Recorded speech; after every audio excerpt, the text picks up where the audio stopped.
Indian റെയിൽവേയുടെ പശ്ചിമ മധ്യ railway സോണിൽ മധ്യപ്രദേശിലെ ഇറ്റാർസിയിൽ സ്ഥിതി ചെയ്യുന്ന ഒരു മോട്ടോർ പവർ ഡിപ്പോയാണ് electric loco shed Itarsi. Electric ലോക്കോമോട്ടീവുകളുടെ അറ്റകുറ്റപ്പണികളും റിപ്പയർ ജോലികളും ഇവിടെ നടത്തുന്നു. പശ്ചിമ മധ്യ റെയിൽവേയിലെ പ്രധാനപ്പെട്ട 3 ഇലക്ട്രിക് ലോക്കോ ഷെഡുകളിൽ ഒന്നാണിത്. Tughlakabad, TKD, new Katni junction, NKJ എന്നിവയാണ് മറ്റ് 2 എണ്ണം. 2022 ഡിസംബർ 1 വരെ ഷെഡിൽ 171 ലോക്കോമോട്ടീവുകൾ ഉണ്ടായിരുന്നു. 1970കളുടെ അവസാനം വരെ ഇറ്റാർസിയിൽ സ്റ്റീം ലോക്കോമോട്ടീവുകൾ നിലവിലുണ്ടായിരുന്നു. 1990ഓടെ എല്ലാ സ്റ്റീം ലോക്കോമോട്ടീവ് പ്രവർത്തനങ്ങളും നിർത്തലാക്കാൻ സെൻട്രൽ റെയിൽവേ, ഇപ്പോൾ പശ്ചിമ മധ്യ റെയിൽവേയുടെ കീഴിലാണ്, തീരുമാനിച്ചതോടെ ഇലക്ട്രിക് എഞ്ചിനുകൾക്ക് പ്രാധാന്യം നൽകി സ്റ്റീം ലോക്കോമോട്ടീവ് ഷെഡുകൾ നിർത്തലാക്കി. ഗേജ് പരിവർത്തനം പൂർത്തിയായതോടെ മധ്യപ്രദേശിന്റെ മധ്യഭാഗത്തുനിന്നും രാജ്യത്തിന്റെ മറ്റു ഭാഗങ്ങളിലേക്കുള്ള പുതിയ തുടർച്ചയായ ബ്രോഡ് ഗേജ് പാതകളിലെ വർദ്ധിച്ചുവരുന്ന റെയിൽ ഗതാഗത ആവശ്യങ്ങൾ നിറവേറ്റുന്നതിനായി പുതിയ ഇലക്ട്രിക് ലോക്കോമോട്ടീവ് ഷെഡിനായി ഇന്ത്യൻ റെയിൽവേ ഇറ്റാർസിയെ തെരഞ്ഞെടുത്തു. ഭോപ്പാൽ ഖണ്ഡുവ വൈദ്യുതീകരണം 1990 മുതൽ 1991 വരെ വർഷത്തിൽ പൂർത്തിയായതോടെ 15 ഇന്ത്യൻ ലോക്കോമോട്ടീവ് ക്ലാസ് വാഗ് 2 എഞ്ചിനുകളോടെ 1991 ജൂലൈയിൽ പുതിയ ഇലക്ട്രിക് ലോക്കോമോട്ടീവ് ഷെഡ് ഉദ്ഘാടനം ചെയ്തു. ഈ എഞ്ചിനുകൾ 2000ന്റെ അവസാനം വരെ ഇവിടെ ഉണ്ടായിരുന്നു. പിന്നീട് അവ സർവീസിൽ നിന്ന് പിൻവലിച്ചു. പിന്നീട് അജ്നി ഇലക്ട്രിക് ലോക്കോ ഷെഡിൽ നിന്ന് വാം 4 ലോക്കോകളും മറ്റ് ഷെഡുകളിൽ നിന്ന് വാഗ് 5 എഞ്ചിനുകളും ലഭിച്ചു. എന്നാൽ ഇവയിൽ ചിലത് മറ്റ് ഷെഡുകളിലേക്ക് മാറ്റുകയും വം 4കളെല്ലാം സർവീസിൽ നിന്ന് പിൻവലിക്കുകയോ പൊളിച്ചു മാറ്റുകയോ ചെയ്യുകയും ചെയ്തു.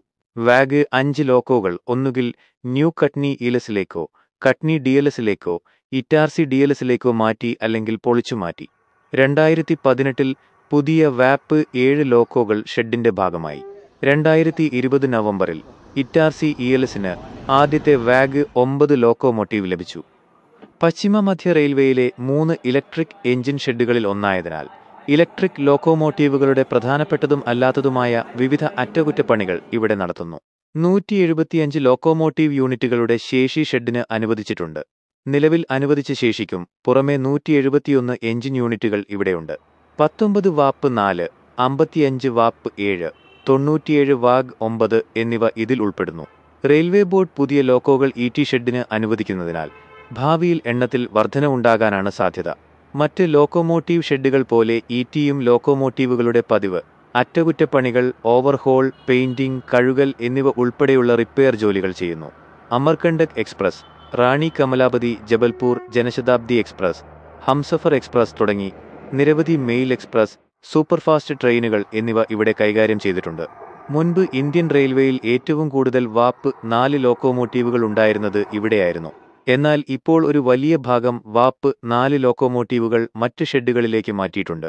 ഇറ്റാർസി ആസ്ഥാനമായുള്ള വാഗ് 9 ലോക്കോമോട്ടീവുകൾ ബുദ്നി ഘാട്ടുകളിൽ നിറയെ ചരക്കുകളുള്ള ചരക്ക് ട്രെയിനുകൾക്ക് ബാങ്കിംഗ് ഡ്യൂട്ടി ചെയ്യുന്നു. ഇറ്റാർസി ELSന് സ്വന്തമായി ലോഗോയും സ്റ്റെൻസിലുകളുമുണ്ട്. ഇത് ലോക്കോയുടെ ബോഡിയുടെ വശങ്ങളിലും മുൻവശത്തും പിൻവശത്തും എഴുതിയിരിക്കും. 2025 സെപ്റ്റംബർ വരെ മൊത്തം 292 സജീവ ലോക്കോമോട്ടീവുകളാണ് ഇവിടെയുള്ളത്. ഇതിൽ 93 എണ്ണം വാപ്പ് 7, 6350 ഹോഴ്സ് പവർ, 199 എണ്ണം വാഗ് 9, 6120 ഹോഴ്സ് പവർ എന്നിവയാണ്. മുൻപ് വാഗ് 5 3850 HP ലോക്കോമോട്ടീവുകളിലേക്ക് മാറ്റുകയും വാം 4 3640 HP ലോക്കോമോട്ടീവുകൾ പൊളിച്ചു മാറ്റുകയും വാപ്പ് 4 5050 HP ലോക്കോമോട്ടീവുകൾ മറ്റ് ഷെഡുകളിലേക്ക് മാറ്റുകയും ചെയ്തിട്ടുണ്ട്.